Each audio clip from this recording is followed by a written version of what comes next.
Hello again, everyone. I'm Dr. George Simon, and welcome to another edition of the new Character Matters program. The program where we talk about what I consider to be the defining issue of our time, the character crisis that we have faced for several decades now, and that affects every single aspect of our lives. At a macrocosmic level, all of our world affairs, community affairs, international affairs, and at a microcosmic level, our most treasured relationships, how we get along with one another. Every aspect of our lives is affected by the character issue. However, we've forgotten the importance of character and its essential role in all of our relationships and affairs.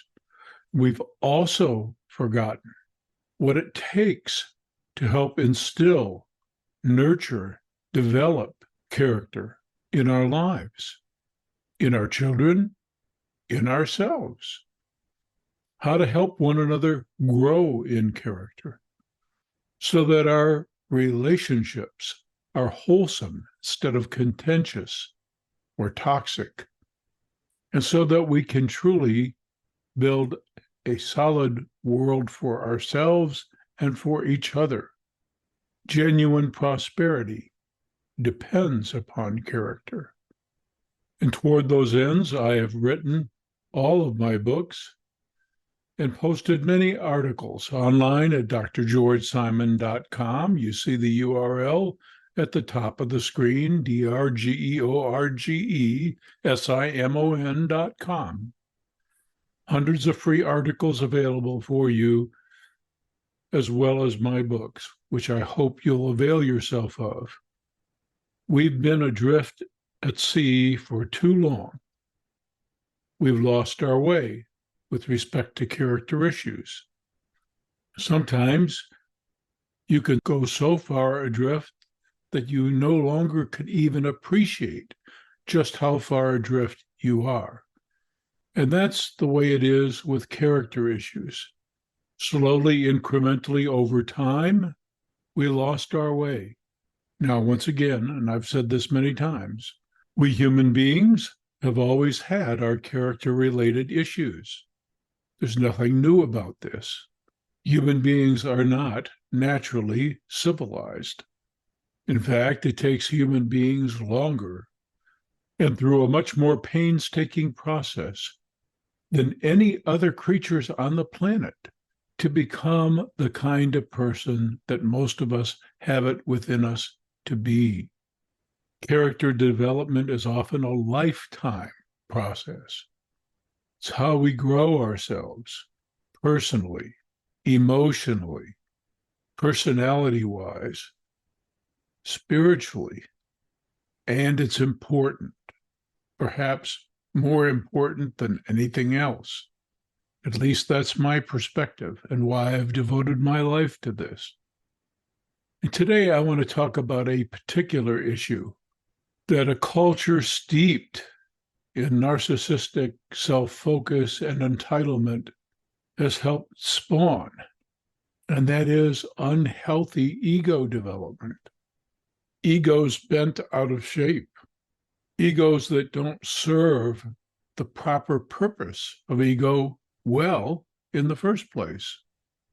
And some of the views I want to express go against prevailing wisdom, go against models and metaphors and perspectives that have been around for a long time, but are increasingly proving themselves inadequate and inaccurate as well. So let me speak just a bit about a healthy ego. We need our egos in this world. We need them at a very basic level to do two things: to help us navigate this potentially hostile, often cruel, uninviting, conflicted world. So a strong ego helps us learn how to protect ourselves in this less than perfect environment. So we need ego. to properly navigate this potential minefield that is life on Earth. We need to learn how to take care of ourselves. And individuals who don't develop a solid sense of themselves, who don't develop a strong ego of one type or another, have their own kinds of problems. So we need our egos for most of our lives. And we need them to do some essential tasks. And the one I just mentioned is to help us navigate this difficult world in which we live in. The second function of a healthy and strong ego is to help manage our inner, more primal instincts and urges and desires.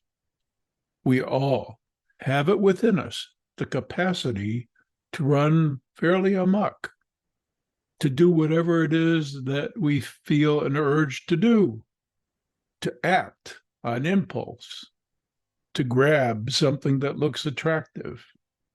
But a healthy ego helps us manage those often conflicting inner urges and predispositions so that we can behave in a more civilized way. And one doesn't have to look very far to know that in our world today, egos are bent way out of shape and in so many ways and forms. Many folks feel entitled to what they want simply because they want it. They feel entitled to it, and they don't want anything standing in their way. Sometimes they're upfront about it. Sometimes they're notoriously covert about it, which is the reason why I wrote my first book, an international bestseller, In Sheep's Clothing.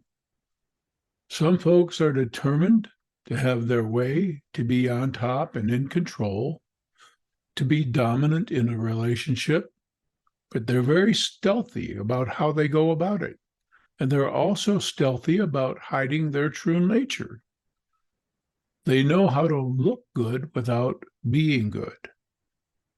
Their egos are bent out of healthy shape in many different ways. There are so many ways for an ego to get bent out of shape.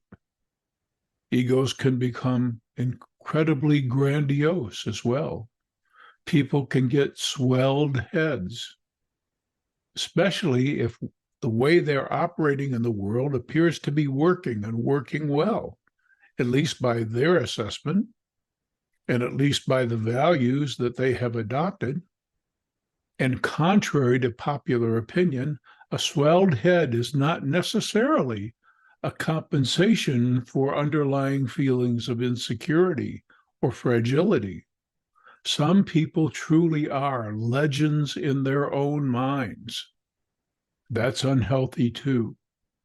But the ultimate sign of a healthy ego, as opposed to an ego bent out of shape, is an ego in service, an ego that knows that it must regulate internal primal instincts.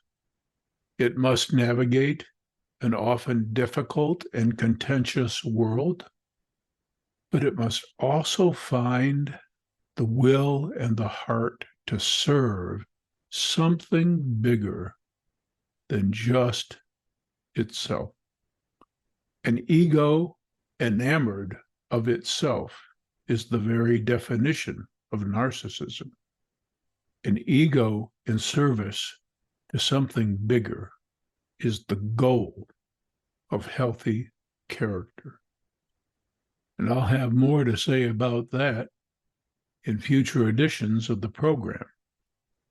But I have a lot to say about it in all my books, especially my most recent book, Essentials for the Journey, Embracing and Living the 10 Commandments of Character, Proven Principles for Emotional, Psychological, and Spiritual Health. And the book is now available as an audiobook, as well as in digital format. So I hope you'll avail yourself of the work It represents my life's work. And I apologize for glitches that still appear in the digital edition. The audiobook and the paperback edition have been recently reformatted and are much easier to read. So, with hope that you'll avail yourself of not only my work in print, but also on the blog in the many, many free articles available to you, I'm Dr. George Simon, sounding once again the incessant alarm about our character-related difficulties and what we really must do to reclaim the importance and the benefits of healthy self-development as the only real solution, not only to our social problems, but the problems in our relationships too. Wishing you nothing but well. I'm Dr. George Simon. Thanks for tuning in. Take care.